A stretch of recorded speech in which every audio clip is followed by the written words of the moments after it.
Ils ont été plongés en immersion à bord d'un navire militaire français dénommé la Somme en vue de les familiariser avec les procédures de collecte des preuves en milieu marin.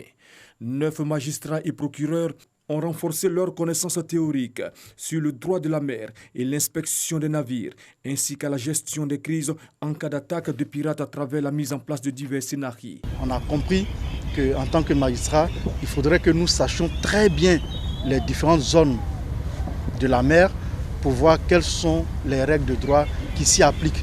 Nous avons pu toucher du doigt cela et surtout, nous avons compris les difficultés que ces marins-là avaient. L'exercice s'est déroulé au cours de la traversée entre les villes de Tema, au Ghana, et d'Abidjan en Côte d'Ivoire, dans le cadre de l'exécution de l'exercice sous-régional dénommé Grand African Nemo. Cette activité a été organisée par le secrétariat permanent du comité interministériel de l'action de l'État en mer et l'Office des Nations Unies contre la drogue et le crime et l'Union européenne.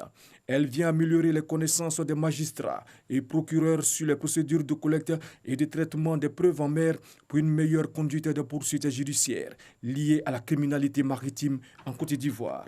Nous envisageons déjà, dans le cadre de l'action de l'État en mer et des arraisonnements de navires que nous faisons dans le cadre de la lutte contre la criminalité maritime, notamment en matière de lutte contre la pêche INN, d'installer dans les jours qui viennent les cellules juridiques des 2 zones maritimes que nous avons déterminées. La zone Est autour d'Abidjan et la zone Ouest autour de San Pedro.